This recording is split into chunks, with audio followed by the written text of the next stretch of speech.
Calvin Bennett laughed when the lawyer said the old sewing workshop on Cedar Hollow Road belonged to Clara. It was not a full laugh, only a sharp breath through his nose, but everyone in the office heard it. Of course she left Clara the quilt place, he said, leaning back as if the joke had finished itself. Sheila touched Clara's wrist with 2 fingers and lowered her voice into the syrupy tone she used for bad news. Don't worry about cleaning it out by yourself. We can get somebody with a truck. Clara looked at the brass key on the attorney's desk and did not answer. At 69, she had spent too many years around the Bennett family to mistake pity for kindness. Miriam Bennett had been dead for 3 weeks. She had been Clara's aunt by marriage, though the word aunt had always felt too small for what they had become to each other. During Miriam's last years, Clara had been the one who drove groceries out to Cedar Hollow, brought soup after winter colds, and sat through long afternoons when the older woman wanted company more than conversation. Calvin had visited when there was business to discuss. Sheila had visited when a holiday photograph needed everyone in it. Clara had gone because Miriam was lonely. The will gave Clara the weathered workshop, everything stored inside it, and any creative rights Miriam still owned in the designs and finished work kept there. That final clause made Calvin frown. Then the frown disappeared when he looked at the building description and remembered what sat inside. Old quilts and thread, he said. Clara slid the key into her purse. She had learned that silence often made careless people reveal what they thought they were hiding. When the others left, Attorney Howard Ellis asked Clara to stay. He waited until the stairwell outside his office went quiet. Then he opened the lower drawer of his desk and brought out an envelope softened by years of handling. Clara's name was written across it in Miriam's narrow, forward-slanting hand. She gave me instructions about this, Howard said. I was to hand it to you only after the family was gone. Clara ran a thumb over the crease in the paper. Miriam had planned even the empty room. Did she say what was inside? Howard shook his head. Only when you were supposed to open it. On the front, beneath Clara's name, Miriam had written, "When you're alone at Cedar Hollow." Clara carried the envelope home unopened. She left it on the kitchen counter that night, beside a bowl of peaches, and resisted touching it 3 separate times. Miriam had trusted her with the waiting. 4 mornings later, Clara unlocked the workshop for the first time as its owner. The building stood at the far end of Cedar Hollow Road outside Ashgrove, Kentucky, where pasture fences leaned with age and cell service disappeared in the low places. Its metal roof had dulled to the color of old nickels.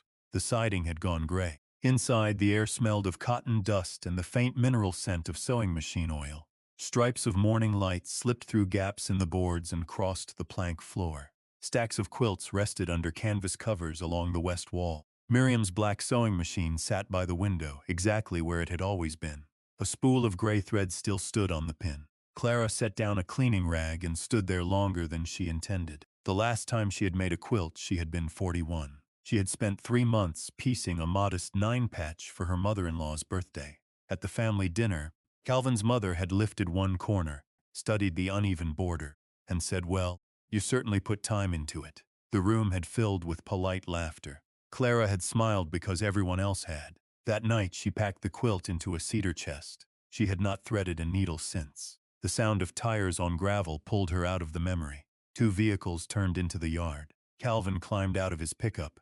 Sheila got out on the passenger side, carefully avoiding a muddy patch. A silver sedan stopped behind them.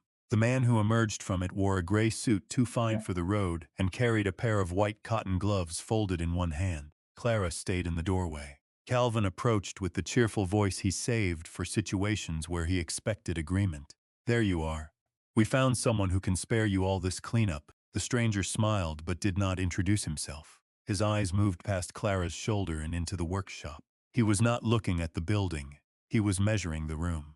Sheila told Clara it was too much work for one person. Calvin mentioned hauling fees. The stranger said almost nothing. Clara noticed that he kept glancing toward the back wall. "I haven't decided what I'm doing with anything," she said. Calvin's smile tightened. "No pressure. We're trying to help." Clara stepped backward but did not open the door wider. "I'll call if I need it." A minute later, the vehicles were turning back toward town. The sudden quiet after their engines faded made the yard feel larger. Clara waited until she could no longer see dust over the road. Then she locked the door from the inside and took Miriam's envelope from her coat pocket. She sat on a stool beside the window. Inside the envelope was one folded sheet of paper and a small, dark key wrapped at the head with masking tape. On the tape, Miriam had written 2 words, "rear cabinet." Clara unfolded the paper. There was only one sentence. If they call them junk, turn them over before you believe them. Clara read it twice. She looked toward the covered stacks. Then she looked toward the tall green metal cabinet at the back of the workshop. Miriam had always stored thread there. Clara stood and crossed the room. 3 feet from the cabinet she stopped. Fresh scratches cut through the old green paint around the lock. They were too bright to be old. Someone had recently forced a thin tool into the keyway and twisted. Clara did not immediately insert Miriam's key. Fear made her quiet rather than fast. She crouched and studied the base of the cabinet, the hinges, and the shelf beneath it. Nothing else looked disturbed. Someone had come before her. Whoever it was had known enough to try the cabinet and not enough to open it. Her phone rang in her coat. Sheila's name filled the screen. Clara answered on the third ring. "How are you holding up out there?" Sheila asked. "I'm fine. It just seems like a lot of work for one person." Clara looked at the fresh metal exposed around the lock. Sheila sighed with theatrical concern. "Calvin feels awful that we left you with all of it. He seemed all right when he drove away." A small silence followed. Then Sheila changed tactics. "The gentleman with us handles estates. He could take the whole lot, Clara. Cash, quick pickup, no sorting. The man who never introduced himself. He was trying not to overwhelm you. What does he collect?" This time the pause was longer. "Textiles, I think, old household things." Clara turned Miriam's small key in her fingers. 4 days ago, Calvin called the quilts worthless. Calvin doesn't know antiques, but this man does, apparently. Clara let the quiet stretch until Sheila filled it. "He said he could make a fair offer before the roof leaks or something gets ruined." Clara looked up at the sound roof above her. "I'll think about it. Don't wear yourself out over old blankets." "I won't." Clara ended the call. A collector had appeared before she had told anyone there might be anything to collect. That mattered. She walked back to the green cabinet and reached beneath the lowest metal shelf. Her fingers brushed tape. A second key had been hidden flat against the underside. Clara almost smiled. The key from the envelope was not the cabinet key. It was a test. Miriam had expected someone to search the obvious place. Clara peeled the hidden key free and inserted it. The lock resisted, then opened. The cabinet contained very little thread. There were file folders labeled taxes, sales, patterns, correspondence, and inventory. Near the back was one folder marked Lillian. On the bottom shelf rested a single quilt wrapped in tissue paper. Every other quilt in the building had been stacked under canvas. This one had been packed like an heirloom dress. Clara carried it to the window. When she unfolded it, interlocking rings spread across her lap. The basic idea was familiar, but the arrangement was not. Dark pieces moved gradually into light around each curve, so the circles seemed to rotate as Clara shifted the cloth. The design had motion without movement. She turned the quilt over. Near one corner, sewn in thread close to the backing color, were 2 names: Miriam Bennett, Lillian Price. Below them was the year 1978. Clara had never heard the second name. A small slip of paper fell from the fold. The handwriting was rounder than Miriam's and pressed deep enough to dent the paper. "My half is mine even if nobody prints my name." Clara sat very still. The file marked Lillian waited in the cabinet behind her. She opened it on the work table. Inside were sales slips under Miriam's name, handwritten notes about color combinations, a few photographs without captions, and copies of checks from regional craft shops. Nothing in the folder explained who Lillian had been. It did explain why someone might want the papers. Clara brought the wrapped quilt and the entire Lillian folder home that afternoon. She locked both in the cedar chest beneath the unfinished 9-patch she had hidden 28 years earlier. The next day she made copies of everything at a print shop in town. She left one set with Howard Ellis without explaining more than Miriam expected trouble. Howard did not laugh. 2 days after the first visit, tires returned to Cedar Hollow. This time Clara was ready. The silver sedan arrived beside Calvin's truck. Sheila introduced the collector at last. His name was Grant Weller. He specialized in estate textiles and regional handwork. When he shook Clara's hand, the white cotton gloves hung over 2 fingers. "Your family tells me you've inherited a substantial quantity," he said. Substantial was not the word my family used. Grant smiled exactly when a salesman should. Families rarely know what they're looking at.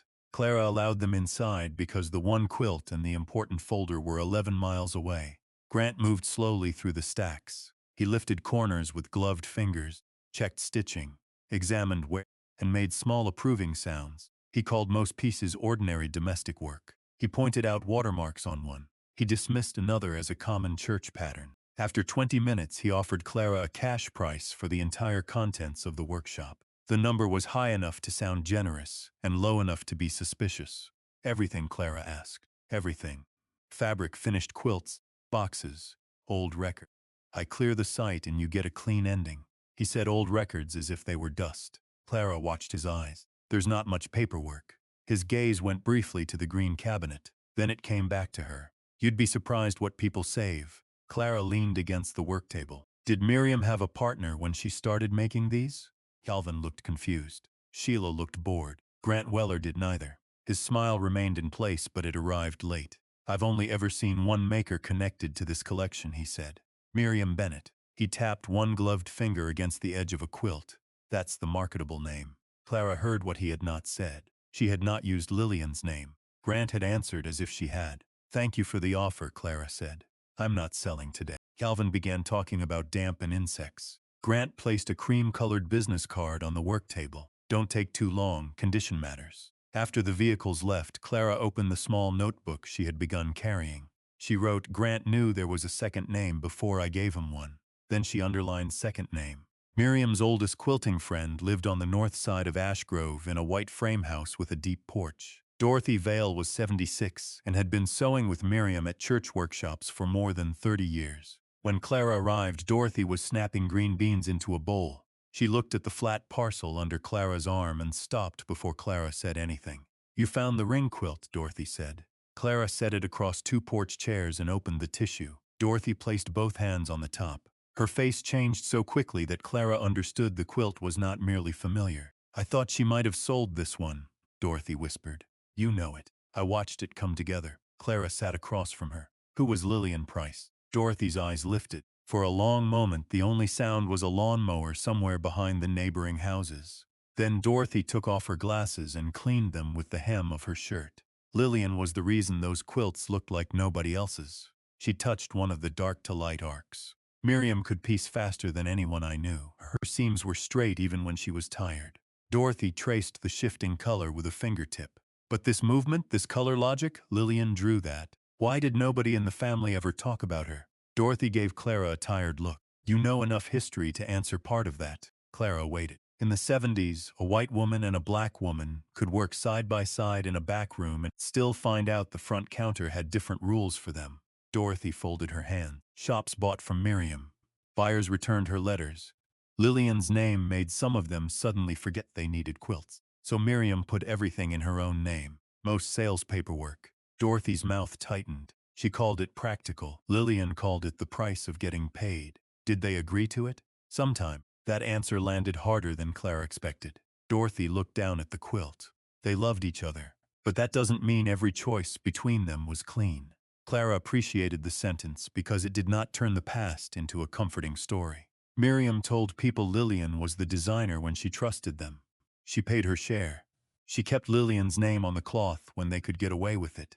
Dorothy turned the quilt over. She searched along a line of stitches, then pressed one thumbnail beside a tiny break in the rhythm. One stitch slanted offline. Everything around it was neat. There, Dorothy said. Lillian did that on every quilt she helped make. On purpose, always. Dorothy smiled, but grief sat beneath it. She said perfection was God's department, and she had no intention of competing. Clara ran one finger near the crooked stitch without touching it. Dorothy continued. Later, she said it was also proof that hands had been there. Machines repeat, people leave evidence. So if I find that stitch, you've found Lillian's hand. Clara looked back at the tissue paper. Is any of her family still in Ash Grove? Lillian died about 11 years ago. Dorothy thought for a moment. Her granddaughter is Monica Price, registered nurse at the county health center, unless she changed jobs. Then Dorothy's expression sharpened. Clara, somebody else asked about these quilts before Miriam died. Clara sat forward. When? Last year, a man with money and a city car. Grant Weller? I never heard the name. Did he want the quilts? The papers more than the quilts. Dorothy gave a humorless laugh. Miriam told me that was exactly why she ran him off. Monica Price opened her front door wearing navy scrubs and the look of a woman already late for something. She was in her early 40s, with her hair pulled back and an identification badge still clipped at her waist. Clara introduced herself. At the Bennett name, Monica's politeness became guarded. There was a man at my job last week asking me about old family designs, Monica said. He wanted me to sign a statement that my grandmother had no business interest in any Bennett quilts. Clara's stomach tightened. Did you sign? No. Monica started to close the door. I don't know what your family is trying to settle, but I don't want any part of it. He's trying to erase her. The door stopped. Clara unwrapped the quilt on the porch rail. She showed Monica the names on the back. Miriam Bennett, Lillian Price. Monica stared. Clara found the deliberate crooked stitch Dorothy had shown her. Your grandmother put one of these in every quilt she made. Monica's face changed. My mother told me that story. Clara said nothing. Monica opened the door wider. Come inside. The living room was neat and small. Family photographs covered one wall. Clara laid the quilt across the back of the sofa. Monica remained standing. You need to understand something before we go further, she said. My family has heard a lot of promises from people who suddenly discovered our history mattered after money showed up. Clara nodded. My grandfather farmed another man's land for years on a handshake that was supposed to turn into ownership. Monica's jaw tightened. It never did. I won't ask you to trust me because I'm standing in your house, Clara said. I can show you what I have. You decide what happens next. Monica studied her for several seconds. Then she disappeared down the hallway. She returned carrying a shoebox with softened corners. Inside were letters, photographs, and sheets of butcher paper protected between pieces of cardboard. Monica unfolded one large drawing on the coffee table. Clara recognized the ring design immediately. The same crossing circles. The same progression from dark fabric to light. Pencil arrows showed how the eye should travel. Notes in the margins assigned values and fabric families. At the bottom was the signature L. Price and a date from 1977. Another drawing explored a variation Clara had seen in the workshop. A third showed a pattern she had not yet uncovered. My grandmother drew before she cut, Monica said. Cloth cost money, she didn't waste it. Did your mother know these were important? She knew they were grandma's. Monica shrugged. That was enough. Clara looked at the signed paper and then at the quilt.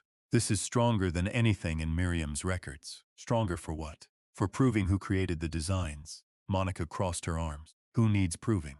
So Clara told her about Grant Weller. She described the forced cabinet lock, the cash offer, his interest in old papers, and his statement that Miriam was the only name that mattered. By the time Clara finished, Monica's expression had gone still. Spell his last name. Monica opened a laptop. They searched federal copyright records and state business filings. Grant had formed Weller Heritage Textiles LLC less than a year earlier. 8 months ago, the company had registered a group of quilt pattern illustrations and claimed ownership through Grant's company. One registration included a photograph of the rotating ring design. A separate business filing announced a planned exclusive licensing arrangement with Northline Fabrics, a national manufacturer. Monica scrolled back to the author field. Weller Heritage Textiles LLC. The screen did not mention Miriam. It did not mention Lillian. Clara felt something cold move through her. Grant had not merely wanted to buy forgotten quilts. He had been trying to turn forgotten authorship into ownership. Monica closed the laptop. My family has been told to keep things easy for other people for a long time. She put one hand over her grandmother's signed drawing. I'm not making this easy. 2 days later, Clara and Monica sat across from Howard Ellis in his office. Howard had handled probate matters in Ash Grove for decades. But he was careful not to pretend that made him an intellectual property specialist. He read Miriam's will again. He reviewed the clause assigning Clara the property and any copyright or other creative interests Miriam still owned. Then he studied Lillian's signed drawings. He compared them with photographs of the quilts and Grant's recent registrations. This gives you a serious factual record, he said. Not a magic one. Monica leaned forward. What does that mean in plain English? It means authorship starts with who created the work, not who filed first. Howard tapped Lillian's drawing. If Miriam and Lillian intentionally combined their contributions into these designs and quilts, a court could treat at least some of them as joint works. He looked at Clara. Miriam's interest could pass through her estate if she owned it and validly transferred it. Then he looked at Monica. Lillian's interest would pass through her side of the family under the applicable estate chain, assuming the records support that. Monica nodded slowly. And Grant, if he is neither an author nor a valid transferee, a registration does not manufacture ownership out of nothing. Howard turned the printout around. A false or inaccurate registration can be challenged. What about his exclusive deal? Clara asked. A co-owner can sometimes grant non-exclusive rights in a joint work, but exclusivity is another matter. Howard chose his words carefully. Grant appears to have no ownership at all, which is the simpler problem. If he does not own the rights, he cannot grant Northline the exclusive control he promised. Monica sat back. So the paper trail matters. The old paper trail matters more than the new one. Howard removed his glasses. But do not confuse a strong case with an easy case. He told them Grant had filed first, formed a company, and probably understood the business side better than either of them. Northline would have lawyers and an incentive to protect any contract it had signed. Even a dispute that should end one way could take time and money to prove. Make high-quality copies of everything, Howard said. Keep the originals in controlled hands. Do not lend them to Grant. Do not hand them to Northline. He pointed first at Monica, then at Clara. And neither of you meets with that man alone. On the courthouse steps, Calvin called Clara. His voice had lost its friendly coating. You need to stop whatever you're doing. Clara looked across the square while Monica waited beside her. That's vague. The family is talking about the will. Clara did not answer. Calvin continued. Aunt Miriam was confused near the end. Everybody knows that. No, everybody doesn't. A woman in her condition giving a building and rights to somebody outside the bloodline. A judge might want to hear about that. Clara's grip tightened on the phone. There it was. Not concern. Leverage. If you contest the will, Howard knows where to find me. Don't make this uglier than it has to be. Miriam made her choice. Clara ended the call. Her hand trembled after she put the phone away. Monica noticed. You okay? No. Clara appreciated being able to say it. Then she added, but I'm still going. The following week tested both of them. A lawyer for Northline Fabrics called Monica first. The woman was courteous and precise. She said Northline had contracted with Weller Heritage Textiles based on registered materials and would defend its interests. She warned that competing ownership claims could require federal litigation. She did not threaten Monica directly. The cost of years in court sat inside every sentence. Monica called Clara that evening. My daughter starts college next fall, she said. Clara listened. My grandfather spent years fighting over land he never got. Lawyers took the money first. Then the fight took the rest of him. Monica's voice had gone quieter. I told myself I would never put my family through that. You don't owe me a lawsuit. I know. You don't owe Miriam one either. There was a long silence. What do I owe my grandmother? Clara could not answer that for her. After the call, Clara drove to Cedar Hollow and sat alone at Miriam's sewing machine as evening gathered in the corners. The ring quilt lay across her knees. She found Lillian's crooked stitch with her thumb. For the first time since the envelope, she let herself imagine walking away. She could sell the workshop. She could accept that dead women had been erased before and would be erased again. She could decide that 69 was too old to spend money proving a name belonged on cloth. She could decide Miriam had chosen the wrong person. The thought hurt, because part of Clara still believed what the Bennett family had taught her about herself. Useful enough to bring soup, quiet enough to sit at the end of the table, not important enough to carry a fight. She looked toward the black sewing machine. 28 years ago, a few polite laughs had been enough to make her quit something she loved. She had told herself she was too busy to sew. She had never admitted that shame had made the decision. Clara turned the quilt over again. One imperfect stitch. A human hand announcing itself. By sunrise, she had stopped asking whether she could guarantee a win. She called Howard and said, set a meeting. Let everyone hear the same facts in the same room. The meeting happened at the Cedar Hollow workshop on a Thursday afternoon. Grant arrived with a leather portfolio. Calvin came in behind him. Sheila followed, unusually quiet. Howard was already at the work table. Clara had expected Monica to stay away. Instead, Monica appeared 5 minutes early with her grandmother's shoebox under one arm. She met Clara's eyes and said only, I brought the originals. Grant laid a contract on the table. His new offer was much higher. It purchased the quilts, the workshop contents, all record, and any claims related to the design. In exchange, he said everyone gets certainty. Clara did not touch the contract. Grant uncapped a pen. Mrs. Bennett, your aunt would have wanted peace. Clara felt something in her go cold. Don't borrow Miriam's wishes to sell me your deal. Calvin shifted his weight. Clara, nobody is trying to steal from you. Monica opened the shoebox. She removed Lillian's butcher paper drawing and laid it beside Grant's contract. The paper was brown at the edges. The pencil had faded to silver. The signature remained clear. L. Price, 1977. Monica placed 2 more signed designs beside it. My grandmother drew these before your company existed, she said. I have her letters discussing the color sequences. I have photographs. I have more originals stored somewhere you cannot access. Grant's face changed for less than a second. The easy warmth vanished. Howard used that second. We have reviewed Mr. Weller's registrations, he said. We are preparing formal challenges and notices to the parties relying on them. He put a copy of Miriam's will on the table. Clara holds the creative interests Miriam validly transferred through her estate. Monica is documenting Lillian's chain of ownership. Grant's jaw tightened. Howard continued. Your company did not create these works. The room went very quiet. Any claimed exclusivity built on ownership you do not have is vulnerable. Calvin turned toward Grant. You told me there was no other family. Grant did not look at him. You told me the paperwork was clean. Calvin, Grant said, stop talking. It was the first openly rude thing Clara had heard from him. The polished dealer disappeared. What remained was a man recalculating exposure. Grant closed the portfolio. You can spend years proving this. Monica folded her arm. Then maybe don't count on us being scared of the calendar. Grant looked at her for a moment. Then at Clara. He picked up his pen. He left the unsigned contract on the table. Calvin followed him outside, demanding explanations as they crossed the yard. Sheila did not move. The ring quilt lay folded at one end of the table. Sheila reached out and touched the edge of it. Her eyes found the names on the back. Lillian Price, she read quietly. Then she looked at the stitching. My mother used to sew like this. Clara said nothing. Sheila frowned as if the sentence had surprised her. She took in mending when she was young, before she married my father. She withdrew her hand. I don't know why I remembered that. Calvin honked from the truck. Sheila grabbed her coat and walked out without another word.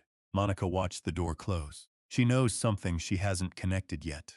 Clara looked at the stacks along the wall. Then maybe we should turn over more quilts. Clara and Dorothy spent most of the next afternoon doing exactly that. They lifted quilts one at a time, checking names, dates, and the deliberate crooked stitch. Many carried only Miriam's initials. Several carried both MB and B. Some had no names but showed Lillian's unmistakable offline signature stitch. Deep in the third pile, Dorothy unfolded a faded blue double 9 patch. Along the bottom seam were 3 sets of initials. M, L, and R. Dorothy shifted her weight and stared at the seam. Who could that be? Clara stared at the letters. Did Miriam and Lillian teach younger women? Sometime. Dorothy closed her eyes, searching memory. Girls who needed money, women between jobs, anybody they trusted with the work. Then her eyes opened. Rita Carter. Clara knew the name. Sheila's mother. Dorothy nodded before Clara asked. 17, maybe 18. Her family had almost nothing. Miriam and Lillian taught her piecework so she could earn from home. Clara looked at RC again. The woman whose daughter had called the quilts trash had once survived, partly because of the hands that made them. Clara phoned Sheila that evening. She did not explain the discovery. I found something of your mother's at Cedar Hollow. Sheila went silent. I'll be there in the morning. She came alone. No polished shoes, no careful smile. She wore an old canvas coat and parked crooked in the yard. Clara had placed the blue quilt on the work table. She turned one corner back and pointed to the initials. Sheila read, then LP. When she reached RC, she stopped breathing for a beat. Rita Carter. Your mother, Clara said. Sheila put one hand flat over the initials. Clara told her what Dorothy remembered. Rita had been a teenager with a struggling family. Miriam and Lillian had taught her to piece, finish seams, and take paid work. Sheila's fingers pressed into the blue cloth. She never told me. Clara waited. She used to repair my clothes so nobody at school would know we couldn't replace them. Sheila kept her eyes down. I hated it. Her voice thinned. I wanted store-bought everything. I thought sewing meant we were poor. Clara did not rescue her from the admission. Sheila rubbed her thumb over the initials. I spent years making jokes about this place. Yes. Sheila looked up at the directness. Clara did not soften it. I spent years acting like your being here was some kind of favor to you. Clara said nothing. The room held the years between them. Finally, Sheila stepped away from the table. I've been wrong about more than the quilts. It was not a complete apology. It did not name the dinners, the condescension, or the way Sheila had helped Calvin push Clara aside. Clara did not pretend it repaired them. But it was the first sentence Sheila had ever offered without protecting herself inside it. At the door, Sheila paused. Calvin thinks Grant can still fix this. Grant is trying to fix it for Grant. I know that now. Sheila left. Clara watched her drive toward town. Some damage did not disappear because the person who caused it finally saw it. Still, seeing was different from refusing to see. A week later, Dorothy called a textile historian she knew from regional guild work. Dr. Elaine Mercer arrived on a bright winter morning with archival tissue, a magnifier, a camera, and more questions than Clara could answer. She taught material culture at a university outside Lexington, but was careful to introduce herself as a historian, not an appraiser. Before touching a quilt, she covered the work table with a clean cotton sheet. She wore white gloves. Clara nearly laughed at the sight of them. Elaine noticed. Bad association. You have no idea. Grant's gloves had made the quilts look like merchandise he wanted to price.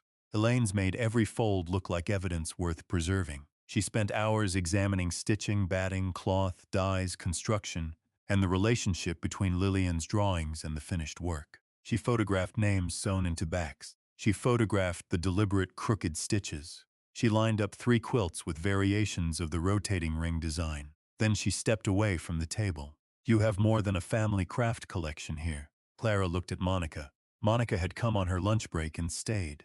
Elaine pointed toward the designs. Some of these are ordinary household quilts. That's not an insult. Ordinary work carries history too. Then she touched the tissue beside the ring quilt. But this cluster is different.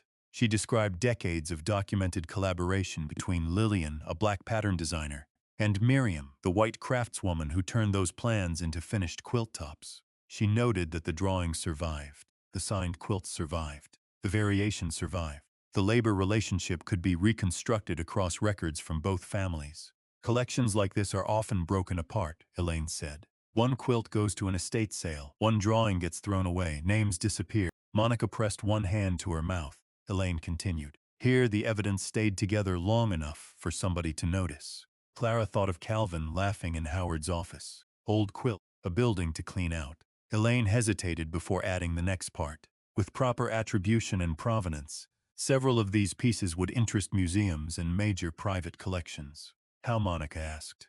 Elaine shook her head. I won't give you a number without a qualified appraisal. Then she looked directly at them. But enough that nobody should sign a blanket sale with Grant Weller. Clara exhaled. Elaine had one more surprise. After recognizing the rotating ring motif, she had checked commercial textile archives and old retail catalogs. She opened a folder. Inside was a photograph of printed fabric from Northline's premium heritage line. The print reproduced Lillian's unusual progression of dark to light rings with striking accuracy. Beside it, Elaine placed Lillian's 1977 drawing.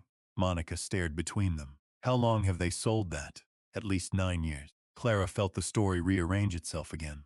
Grant's urgency suddenly made sense. He had not merely discovered a design he thought he could sell. Northline had already been profiting from it. If Lillian's authorship became documented, the company could face a licensing and infringement dispute over years of sales. Grant had positioned himself to claim the rights, negotiate with Northline, and control the settlement before either family knew a settlement should exist. He wasn't buying the past, Clara said. Elaine looked at her. He was buying the person who could send the bill. Monica's expression hardened. He was trying to become that person. Howard prepared the formal challenge with the copyright issues kept as plain and document-driven as possible. The evidence had become specific enough to change the negotiations. They assembled Lillian's signed drawings. They documented the quilts bearing both women's names. They included Miriam's estate papers and correspondence. They added Dorothy's sworn statement about the collaboration. They added Elaine's historical report. They preserved records of Grant's attempted purchase and his request that Monica disclaim her grandmother's interest. The challenge to Grant's registrations went out. So did a notice to Northline disputing Grant's ownership and any license based on it. Northline's lawyer stopped calling Grant. She started calling counsel for Clara and Monica. The tone changed. The company still denied intentional wrongdoing. It said the print had been sourced years earlier from an image library connected to a regional craft fair. Nobody currently employed there could say who had cleared the original rights. That explanation did not erase 9 years of sales. It did explain how anonymity had become profitable. Negotiations began. Grant returned to Cedar Hollow once more before they were finished. He came alone. No white glove, no Celt, no leather portfolio. I know buyers you don't know, he told Clara. I know how collections like this move. Monica stood beside the work table. Grant looked from one woman to the other. Let me broker the museum placements. Let me help with Northline. We split fees and everyone moves on. Clara remembered the first morning when he had looked into the workshop as if it already belonged to him. You wanted every piece of paper out of this building. Grant did not answer. You asked Monica to sign her grandmother away. Still nothing. You registered work you didn't create. Grant's mouth hardened. You're learning just enough to make yourself expensive. No, Clara said. We learned enough to make you unnecessary. For the first time, Grant had no prepared smile. He glanced at the quilt stacks. Then he nodded once and walked to his car. That was the last time Clara saw him in Ashgrove. He was not destroyed. No dramatic arrest followed. No judge sent him away in disgrace. Men like Grant often survive by leaving before the room becomes too dangerous. What changed was simpler. He left without Lillian's drawings, without Miriam's rights, without the quilts, and without the ability to turn silence into ownership. The dispute with Northline took most of a year to resolve. There were letters, valuation report, accounting demands, and weeks when nothing seemed to move. Clara learned to stop checking her phone every hour. Monica learned which questions to ask before signing anything. Northline eventually agreed to a confidential financial settlement covering past use and a forward license negotiated directly with the actual rights holders. The agreement required attribution to both Miriam Bennett and Lillian Price, wherever the historic design was marketed. It did not repair the decades when Lillian's name had been invisible. It did put her name where future buyers could see it. A separate process corrected the disputed registrations. Grant's company withdrew its claims rather than defend them. Calvin never filed the threatened will contest. Howard suspected the facts and costs had finally become less attractive than Calvin's anger. The settlement amount was large enough that Clara had to sit down when Howard first told her. Monica laughed once, then cried into both hands. Clara did neither. She thought about Miriam folding paper into an envelope and trusting one person to wait. Clara and Monica did not sell the whole collection.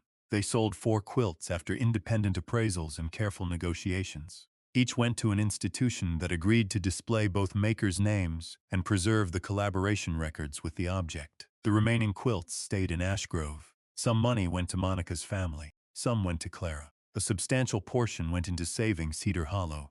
They repaired the roof. They leveled the porch. They replaced dangerous wiring and added heat for winter mornings. They installed archival storage where the damp corner used to be. They did not replace Miriam's black sewing machine. It remained by the window. On the long interior wall, Clara and Monica hung 2 framed photographs. Miriam sat at the machine in one.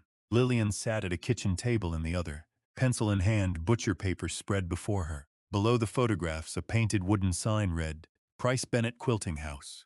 Under the name was a smaller line, made by hands. Remember the hands? By fall, the workshop had become busy on Tuesdays. Most Tuesdays, the chairs filled with widows and older women whose homes had grown too quiet after children moved away or spouses died. A coffee pot stayed warm near the door. The first morning Clara taught, 6 women sat around a frame waiting for her. She had not expected to be nervous. Her hands shook when she picked up the needle. For 28 years, she had treated sewing as something she used to do. Now the room waited for her to show someone else how. She missed the eye once, then caught it on the next attempt. The first stitch went in straight. So did the second. Her hands remembered a skill her pride had abandoned. Clara thought of the old 9-patch still folded in her cedar chest. She thought of the dinner laughter that had seemed small to everyone except the person who heard it. A few seconds of mockery had cost her nearly 3 decades at the frame. She set another stitch, then another.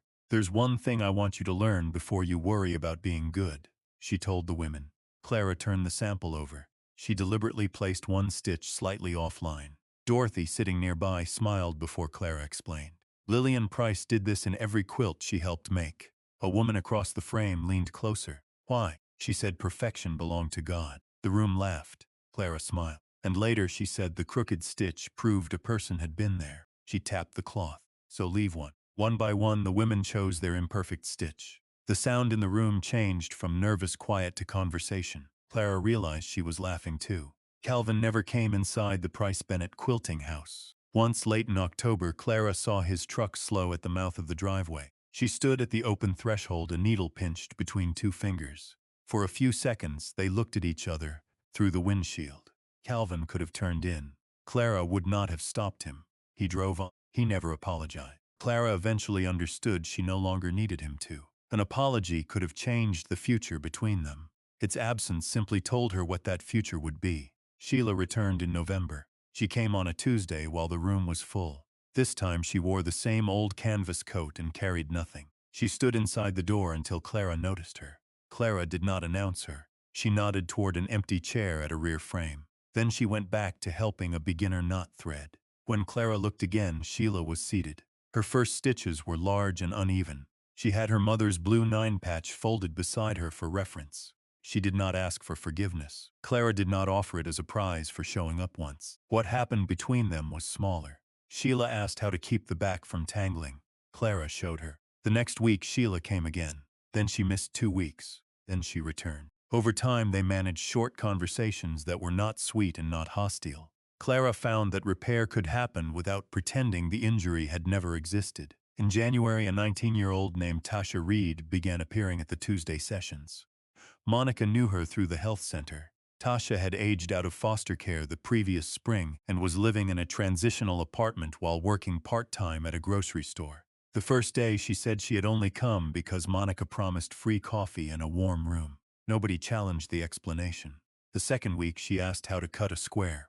The third, she stayed through lunch. Clara taught her slowly. She did not tell Tasha to relax. She did not tell her sewing was easy. She showed her how to measure twice, how to keep tension steady, and how to undo a seam without treating the mistake like a disaster. Your hands learn before your confidence does, Clara told her. Tasha rolled her eyes at the sentence. A month later, she repeated it to a new student. By the end of winter, Tasha finished a small quilt. The top was simple. The corners did not all meet. The back showed where she had corrected several mistakes. She spread it across the work table in the late afternoon light.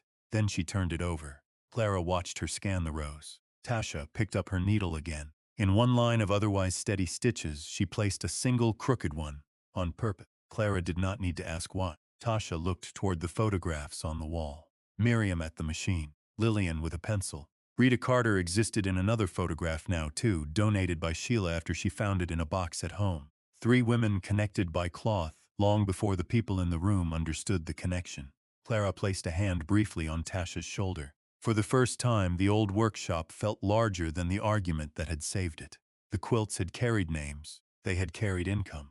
They had carried unequal bargains, friendship, pride, shame, survival, and work that outlived the women who made it. The most important evidence had not been hidden in a safe. It had been stitched into the backs of things people were too dismissive to turn over. Clara once believed the Bennett family's laughter had proven she was not good enough to sew. Miriam once believed keeping Lillian's name quieter than her own was the compromise required to keep selling. Sheila once believed hand-mended clothes were evidence of a childhood she needed to escape. Grant believed forgotten work belonged to whoever could file paperwork fastest. Every one of those beliefs produced consequences larger than the moment that created them. The workshop survived because someone finally questioned the easiest story in the room. That did not make every person whole. Lillian never saw her name restored publicly. Miriam never had to answer Monica's family for every compromise she made. Calvin never became the brother-in-law Clara wished he had been. Sheila's return did not erase 40 years of condescension. A settlement could pay for past use, but money could not recreate recognition denied in real time. What it could do was change the rules going forward. It could put the right names on the wall. It could keep records together. It could create a place where work dismissed as small was treated as knowledge. And it could give people like Clara another choice after humiliation, not pretending the wound never happened, but refusing to let it make the next decision forever. There is a difference between forgiveness and restored access. There is also a difference between remembering harm and letting harm become your identity. Clara did not reconcile with everyone. She set boundaries where trust had failed and left a chair open where change was still possible. The crooked stitch became valuable. For the same reason, the whole collection became valuable. It did not hide the hand that made it. It admitted imperfection and preserved authorship at once. That may be the harder kind of inheritance to recognize. Families often save property and lose context. They keep objects and forget labor. They repeat the name that was easiest to print and overlook the person whose contribution was harder to explain. The remedy is not to romanticize every old thing. It is to look closely enough to know what you are holding before you decide it is worthless. By the next spring, Clara no longer introduced herself as someone who used to quilt. She was a quilter again. And every Tuesday before a new student finished a first piece, she taught the same final lesson. Make one stitch crooked on purpose, then leave it where anyone willing to look can find it.